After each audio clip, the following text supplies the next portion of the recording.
Hi, welcome back to my YouTube channel. Hari ඉතින් අපි යමුද පුංචි ට්‍රිප් එකක්. උදේ 6ට 7ට විතර ලෑස්ති වෙලා අපි ගෙදරින් පිටත් වුණා. මම ඉන්න තැන් මම වෙනස් කරා. ඒ හින්දා දැන් එතකොට මම ඉන්නේ මගේ උපන් ගමේ නෙවෙයි. චුට්ටක් ඈතට ගිහිල්ලා ඉතින් ඒකත් එක්ක අපි යන්න ඉන්නේ වාහනේ නෙවෙයි බයික් එක. එතකොට බයික් එකේ යන්න නිසා අපේ අනිත් යාළුවෝ ඉන්නේ මගේ ගමේ. එතකොට කුලියපිටියට අපි යන්න ඕනේ. ඉතින් උදෙන්ම ලෑස්ති වෙලා අපි කුලියපිටියට ගියා. වාහනේ ගියා කුලියපිටියට වෙනකම්. ඊට පස්සේ තමයි අපි කුලියපිටියෙන් බයික් එක අරගෙන බයික් එකේ තමයි අපි මේ ට්‍රිප් එක ගියේ. ඒක ඇත්තටම වෙනස්ම ෆීලින් එකක්. මොකද වාහනේ යනවා වගේ නෙවෙයි. අර බයික් එකක යනකොට තියෙන්නේ වෙනම වයිබ් එකක්. ඒක ඉතින් බයික් වල යන්න ආසය දන්නවා. අපිට අනික පොයේ දවස නිසා ට්‍රැෆික් එකක් තිබුණා. ඒතකොට වාහනේ යනකොට සෑහෙන අමාරුයි. කියන්නේ ට්‍රැෆික් එකට අහු වෙනවා වැඩේනේ. ඉතින් අපි ඒ හින්දා අපිට හිතුණා හොඳම තේරීම තමයි බයික් එක කියලා. ඉතින් ඒ හින්දා අපි බයික් එකේ යන්නේ. ඕන මම කුලියපිටියට ඇවිල්ලා දැන් අපි පිටත් වුණා. බයික් එකේ අපේ ට්‍රිප් එක පටන් ගත්තා. අපි ඉතින් මුලින්ම යන්න ප්ලෑන් කරේ මාතලේ. ඉතින් මේ අපි මාතලේට යන්න පටන් ගත්තු ගමන් ඉතින් පොයේ දවසේ හින්දා අපිට දන්සල් හම්බුණා. අපි දන්සල් වැන්දා.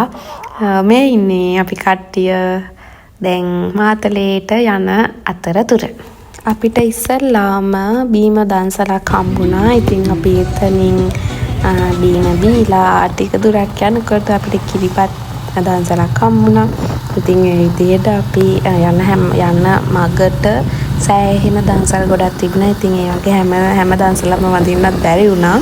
හැබැයි ඉතින් අපිට පුළුවන් විදිහට සෙනගාටු තැන් බලලා දන්සල් වැඳගෙන අපි පිටත් වුණා.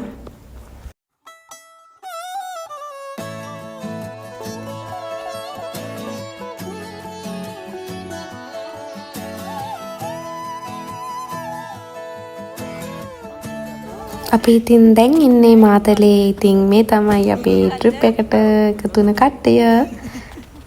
ඉතින් දැන් අපේ ඊළඟ ප්ලෑන් එක තමයි මාතලේ ඉඳන් කෙලින්ම දඹුල්ලේ යන්න.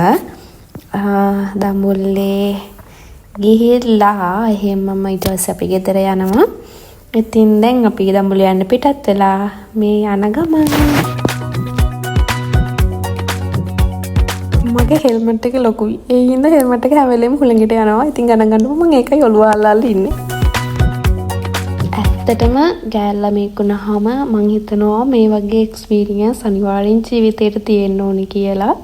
ඉතින් මං ආසාවෙන් හිටියා හුඟක් කාලෙක ඉඳන්. මොකද මම ඇත්තටම කලින් ගිහින් තිබුණේ නැහැ. හස්බන්ඩ්ටයි මටයි දන්සල් කරන්න හම්බෙලා තිබුණේ නැහැ. සහ බයික් එකක කොහොමවත් දන්සල් කරන්න ගිහින් තිබුණේ නැහැ. ඉතින් ඒකත් එක්ක ඒක අපිට ලොකු chance එකක් වුණා. ඉතින් මට හරි සතුටුයි. අවුරුදු ගානකට පස්සේ අපි දෙන්න බයික් එකක මෙහෙම යන්නේ. ඉතින් අවුරුදු 4ක් විතර රට හිටියේ. ඒ හින්දා ඉතින් මට මගේ ජීවිතේ මිස් වෙන්න ඕන සමහර තැන් මිස් වුණා. ඒ මොන දේ වුණත් අපි අපේ ජීවිතේට හැම වෙලේම බලන්නේ මතක හිටින මෙමරිස් ටිකක් එකතු කරගන්න. ඉතින් මේ ට්‍රිප් එකත් ඒ වගේම මෙමරි එකක් වුණා අපිට. ඒ නිසාම මම මේක සමහර අයට විශේෂ නොවෙන්න පුළුවන්. හැබැයි මට මගේ ජීවිතයේ විශේෂ නිසා මගේ මෙමරි සේවිං එකක් විදිහට මම මේ වීඩියෝ එක තියාගන්න හරි කැමතියි. ඒ දවස දැනුන හැම ෆීලින් එකක්ම මගේ ජීවිතයේ මතකයක් විදිහට මම තියාගන්න හරිම කැමතියි. සහ ආයේ කවදා අපිට මේ වගේ ජීවිතේ විඳින්න පුළුවන් වේද කියලා අපි අනාගතය ගැන කියන්න දන්නේ නැහැ. ඒ හින්දා ඉන්න වෙලාවේ අපි පුළුවන් හැම වෙලෙකටම සතුටින් ඉන්න ඕනේ. ඉතින් මම ප්‍රාර්ථනා කරනවා මේ වීඩියෝ එක බලන ඔයාටත් මේ වගේ දුෂ්කර ආදර සමන්තාවයක් නම් තියෙන්නේ. අනිවාර්යෙන් ඉවසගෙන දෙන්නම ජීවිතේ ජය ගන්නකම් එකට ඉන්න ඕනේ කියලා සමාජයේ මොන ප්‍රශ්න ආවත් ඉතින් කොහොම හරි මේකේ තව අපි ගියපු ගමනේ වීඩියෝස් ඕගොල්ලන්ට අරගෙන එන්න බැරි වුණා. ඒකට හේතුව මගේ තිබුණ වීඩියෝස් වගේක් ඩිලීට් වෙලා තියෙනවා. අපි වැවකට ගියා. ඒ වැව දීගහපු වීඩියෝස් ඔක්කොම ඩිලීට් වෙලා තියෙනවා. ඉතින් අපි මෙන්න මේ දවස මෙන්න මේ විදිහට සතුටින් ඉවර කරා. අද දවසට අපි ගිහින් එන්නම්. මම ආයේ එනවා අලුත් vlog එකකින්. මේට වඩා ලස්සන vlog එකක් අරගෙන එන්න මම අනාගතයේදී බලාපොරොත්තු වෙනවා.